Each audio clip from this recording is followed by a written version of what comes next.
akan diberikan oleh Ibu Nur Solihin Insani. Nanti langsung dilanjutkan dengan kelompok 3 yang Bu Alunia tentang pertanahan. Jadi kita bisa combine, jadi pertanyaan nanti kita kumulasikan. Kami beri kesempatan untuk Bu Nur Solihin Insani. Izin ke depan ya Bapak Ibu.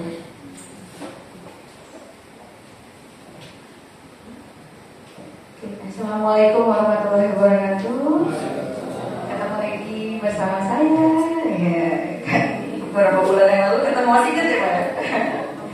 Kemarin kita berbicara soal anak. Sekarang kita berbicara soal perzinahan. Nah, sebenarnya apa sih kenali arti perzinahan yang sesungguhnya loh? Berarti ada ya arti yang tidak sesungguhnya gitu. Sebenarnya sesungguhnya dan tidak sesungguhnya itu seperti apa sih?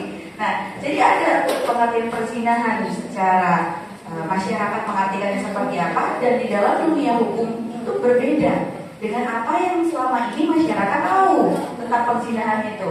Nah, saya Nur Solihin Insani, rekan saya Bu Ari Oktavianti dan Dr. Oksilius Pangerto. Beliau itu dekan di Fakultas Hukum, cuman hari ini berhalangan hadir.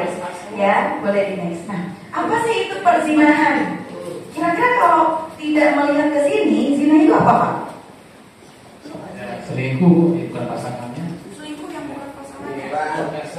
Oh, nggak sah. Kalau Bapak apa Pak? Melakukan hubungan di luar nikah atau tidak ada pasangannya sah. Ibu? Ini ibu atau mbak? Mbak, itu mbak. Kalau zina itu? Sama. Nah, perzinahan itu diatur di dalam KUHP. KUHP itu kepanjangan dari Kitab Undang-Undang Hukum Pidana. Kalau bahasa Belandanya ada nggak ada? Wetboek van Strafrecht, karena ribet udahlah KUHP baik. Ya. Nah, perzinahan apa sih? Perzinahan menurut aturan hukum pidana itu hubungan yang dilakukan oleh laki-laki dan perempuan. Tapi laki-laki dan perempuannya itu harus salah satunya atau keduanya terikat perkawinan yang sah, baru dikatakan zina. Jadi kalau misalnya sama-sama gadis, sama-sama lajang melakukan hubungan, itu bukan zina namanya. Kalau dalam hukum bukan zina. Kalau zina salah satunya harus terikat perkawinan yang sah. Yang sah itu bukan nikah siri. Jadi nikah siri itu tidak dihitung. Nikahnya harus nikah resmi. Ya, baru itu dikatakan zina. Kalau hubungan dengan orang lain. Tapi kalau misalnya punya istri yang lain, itu gimana? Bisa nggak? Dikatakan zina bisa. Gitu ya. Jadi maksud dalam perkawinan yang sah dilakukan menurut hukum masing-masing agama dan kepercayaannya. Kalau dalam Islam kan kita di KUA gitu kan, dihadiri saksi. Kalau di luar Islam contohnya Kristen kan di gereja. Nah, seperti itu yang disebut perkawinan yang sah menurut kepercayaannya masing-masing. Boleh di next. Nah, siapa sih yang berhak melaporkan? Jadi, suami saya selingkuh. Tapi kalau baru selingkuh doang itu bukan zina Pak. Zina itu udah begitu.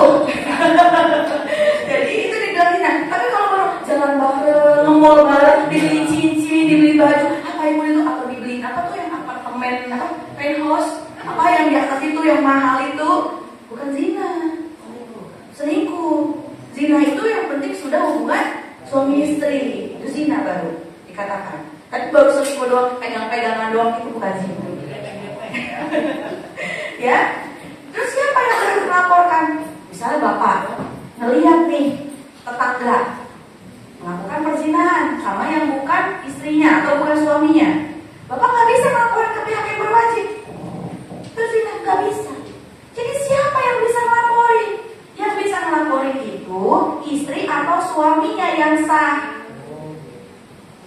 Jadi bapak nggak bisa. Ayo lapor Pak polisi ada perzinahan, nggak bisa.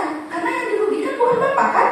Yang dicuri kan istri atau suaminya yang bersangkutan. Jadi yang melaporkan harus istri atau suaminya. Dan gak bisa ibu atau bapak cuma melaporin salah satu pihaknya. Itu tuh perempuan itu atau laki-laki itu tuh lapor berhubungan badan, terus gak melaporin suaminya, gak bisa. Harus satu paket yang dilaporin. Kan gak mungkin berzina sendirian. Benar ya Bu? Iya. Nah, jadi nggak bisa dilaporkan oleh tetangga, ketua RT, ketua Jadi harus si yang bersangkutan, istri atau suaminya yang sah. Wajib itu. Itu kalau dalam dunia hukum disebut delik aduan. Ya, jadi harus si yang dirugikannya lah yang ngadu. Gitu. Next. Nah, kenapa? Iya, bukan diam aja. Iya, jangan ditodoni juga sama bapak.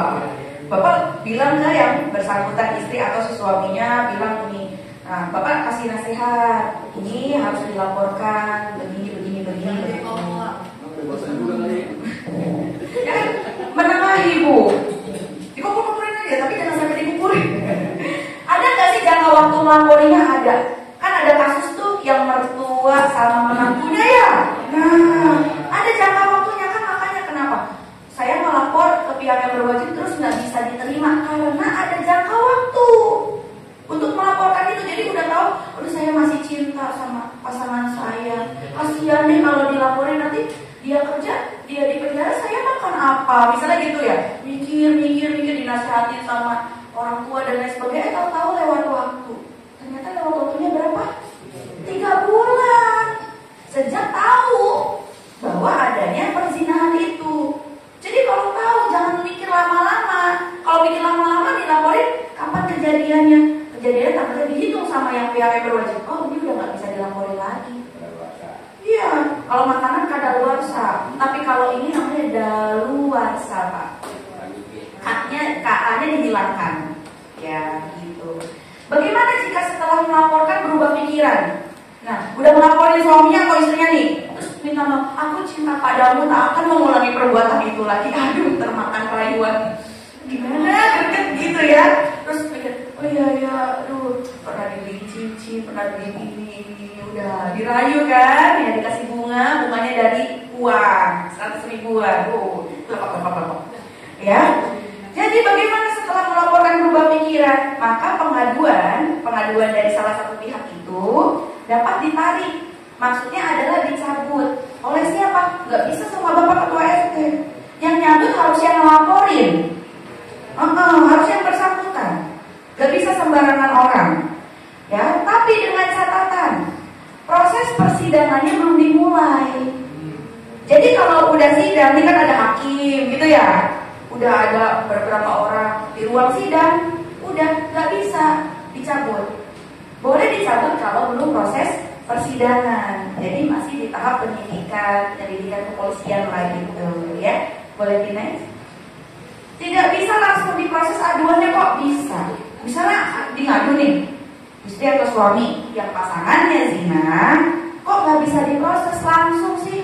Gak bisa karena menurut pasal 284 pengaduan tidak diindahkan. Diindahkan itu tidak diperdulikan selama perkawinan belum diputus karena perceraian atau sebelum putusan yang menyatakan pisah meja atau pisah tempat tidur.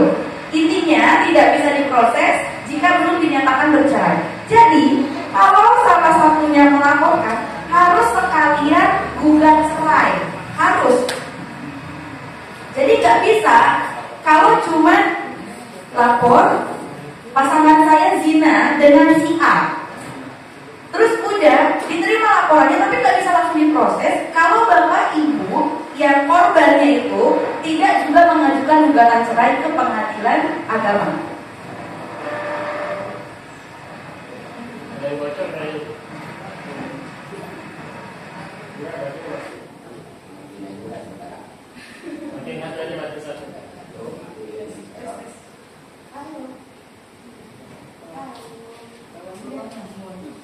Halo, oh iya, dengar lagi lah suara saya yang serak-serak becek ini ya.